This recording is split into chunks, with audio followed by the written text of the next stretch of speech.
नमस्कार बच्चों। छठी कक्षा के इस वीडियो में आज हम सीखेंगे राम और सुग्रीव। आगे के वीडियो में हमने देखा था कि किस तरह रावण सीता को उठाकर ले जाता है और शबरी श्री राम से कहती है कि ऋष्यमुख पर्वत पर सुग्रीव नाम के जो वानर हैं वह सीता को छुड़ाने में आपकी मदद करेंगे। चलिए तो इस पाठ को आगे देखें। राम और लक्ष्मण का अगला पड़ाव ऋष्यमुख पर्वत था। अगला पड़ाव यानी कि जहाँ पर अगले स्थान पर वो रुकने वाले हैं वह स्थान था ऋष्यमुख पर्वत। सुग्रीव वहीं रहते थे। कबंध और शबरी की बात दोनों भाइयों को याद थी। दोनों ने सुग्रीव से मिलने की सलाह दी थी। कहा था कि वे सीता की खोज में हमारी सहायता करेंगे। दोनों राजकुमार शीघ्र से वहां पहुंचना चाहते थे। शीघ्र यानी कि एकदम जल्दी। सुग्रीव का मूल निवास ऋष्यमुख पर्वत नहीं था, किष्किंधा था। यह बच्चों आपको प्रश्न के रूप में पूछा जा सकता है कि सुग्रीव का मूल निवास स्थान कहाँ था, तो जवाब आएगा किष्किंधा। ऋष्यमुख में वह निर्वासन के रूप में अपना समय बिता रहे थे। निर्वासन यानी कि उन्हें अपने पर्वत से, अपने प्रदेश से निकाल दिया गया है। ऐसी अवस्था में वे ऋष्यमुख पर्वत पर रह रहे हैं। सुग्रीव किष्किंधा के वानर राज के छोटे पुत्र हैं। बड़े भाई का नाम बाली था, यानी कि सुग्रीव के बड़े भाई का नाम हमें यहाँ पर बताया गया है बाली। पिता के न रहने पर ज्येष्ठ पुत्र बाली राजा बना। ज्येष्ठ पुत्र यानी कि बड़ा भाई। पहले दोनों भाइयों में बहुत प्रेम था।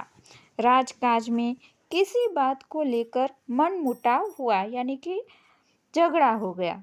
फिर झगड़ा हो गया इतना गंभीर कि बाली सुग्रीव को मार डालने पर उतर आया।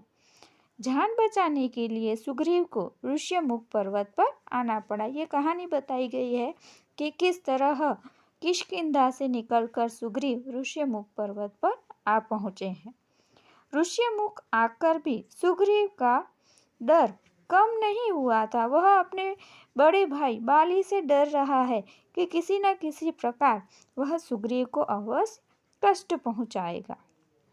वह चौकस रहता था। चौकस यानी कि एकदम सावधान रहता था सुग्रीव कि कहीं बाली उस पर आक्रमण न कर दे। विश्वास पात्र वानर सेना निरंतर पहरे पर रहती थी। सुग्रीव स्वयं भी पहरा देता था, इस डर से कि कहीं बाली के गुप्तचर सैनिक वहां पहुंच न जाएं। गुप्तचर यानी छिपे रूप में बाली के सैनिक हैं वहां पर न आ जाए, इसलिए वो पहरा भी देता था। एक दिन सुग्रीव पहाड़ी पर खड़ा था। उसने दो युवकों को उधर आते देखा। ये दोनों अवश्य बाली के गुप्तचर होंगे, मुझे मारने आ रहे होंगे। सुग्रीव ने तत्काल अपने साथियों को बुलाया, यानी कि दूर से दो युवकों को आते देखकर, और वो युवक अनजान थे, इसलिए सुग्रीव को यही लगा कि उसके भाई ने दो गुप्तचर यहाँ पर भेजे हैं। जो बाली के भेजे हुए गुप्तचर हैं वो शायद सुग्रीव को कष्ट पहुँचाएंगे, उस पर हमला कर देंगे। हमें ऋष्यमुख छोड़ देना चाहिए। यह स्थान अब सुरक्षित नहीं है। बाली यहाँ भी आ धमका है, यानी कि आ पहुँचा है।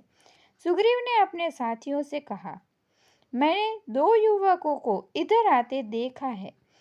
उनके हाथों में धनुष्य हैं। सुग्रीव घबराया हुआ था, पर उसके प्रमुख साथी हनुमान इससे सहमत नहीं थे। वो इस बात से बिल्कुल सहमत नहीं थे कि जो दो युवक हैं वो हकीकत में बाली ने ही भेजे होंगे। हनुमान जी ये नहीं मान रहे थे। वे क्या कहते हैं, मैं जाकर पता लगाता हूँ कि वे कौन हैं। बाली की सेना में ऐसे सैनिक नहीं हैं।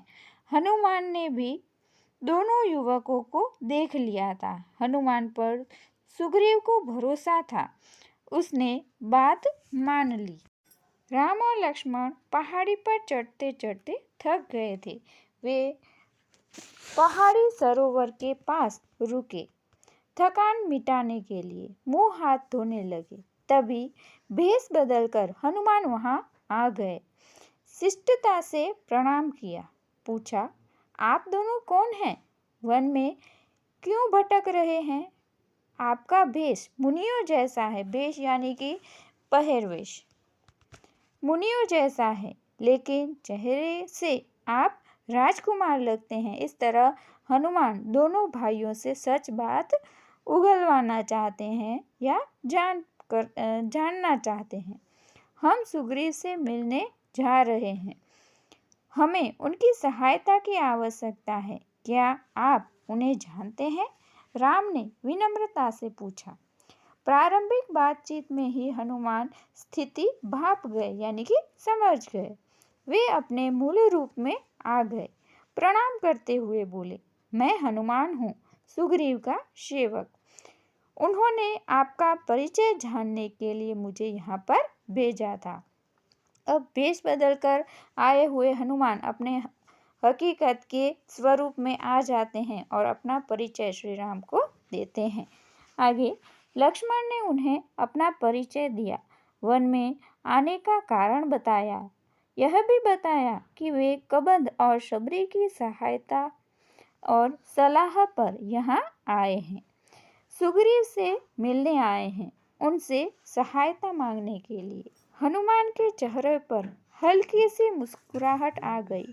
कोई उससे सहायता मांगने आया है जिसे स्वयं सहायता चाहिए। यानी हनुमान मुस्कुरा रहे हैं, मन में ही सोच रहे हैं कि सुग्रीव को खुद को भी सहायता चाहिए अपने भाई से बचने के लिए, और यहाँ भी राम आए हैं उनसे सहायता मांगने, यानी कि दोनों को एक दूसरे की सहायता की आवश्यकता है। हनुमान समझ गए राम और सुग्रीव की स्थिति एक जैसी है, दोनों को एक दूसरे की सहायता चाहिए। वे मित्र हो सकते हैं। एक अयोध्या से निर्वासित है, यानी कि निकाल दिए गए हैं श्री राम, जिन्हें वन भेजा गया है, और दूसरे हैं जिन्हें किष्किंधा से निकाल दिया गया है।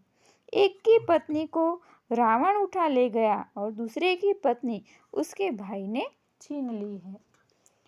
दोनों के पिता नहीं है, इस प्रकार काफी समानता है। हनुमान ने राम और लक्ष्मण को कंधे पर बिठाया। उसी पल में वे ऋष्यमुख पर्वत पर पहुंच गए।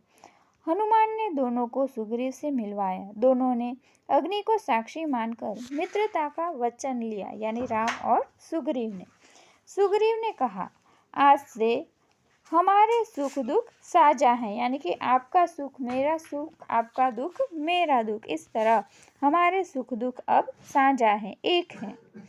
राम ने सुग्रीव को सीता के हरण के संबंध में बताया तो सुग्रीव अचानक उठ खड़े हुए। उन्हें कुछ याद आया। बोले, वानरों ने मुझे एक स्त्री के हरण की बात बताई थी। वह निश्चय रूप से सीता ही रही होंगी। रावण का रथ इसी पर्वत के ऊपर से गया था। राम और लक्ष्मण ध्यान से उनकी बातें सुन रहे थे। सुग्रीव बोलते रहे। सीता स्वयं को राम के चंगुल से छुड़ाने का यत्न कर रही थी, यानी कोशिश कर रही थी। वानरों को देखकर उन्होंने अपने कुछ आभूषण नीचे फेंक दिए थे। गहनों की एक पोटली राम के सामने रखते हुए उन्होंने कहा, देखिए, क्या ये गहने सीता के हैं? राम ने आभूषण तुरंत पहचान लिए। कुछ गहने लक्ष्मण ने भी पहचाने। गहने देखकर राम शोक सागर में डूब गए, यानी कि और भी दुखी हो गए। उनके मुंह से निकला, धिक्कार है मुझे, हे सीते, मैं संकट में तुम्हारी रक्षा नहीं कर सका।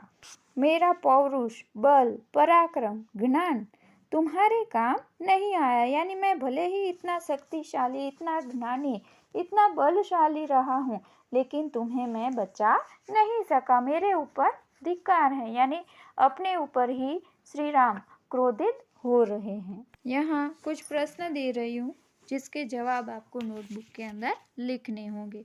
पहला प्रश्न है, राम और लक्ष्मण को सुग्रीव से मिलने की सलाह किन्होंने दी थी? प्रश्न नंबर 2, सुग्रीव का मूल निवास स्थान कहाँ था? सुग्रीव किस कारण से ऋष्यमुख पर्वत पर रहते थे? आगे का प्रश्न, सुग्रीव के बड़े भाई का नाम क्या था? प्रश्न नंबर 6, राम और लक्ष्मण को ऋष्यमुख पर्वत की ओर आते देख सुग्रीव ने क्या सोचा? ये 6 प्रश्न आपको नोटबुक में लिखने हैं।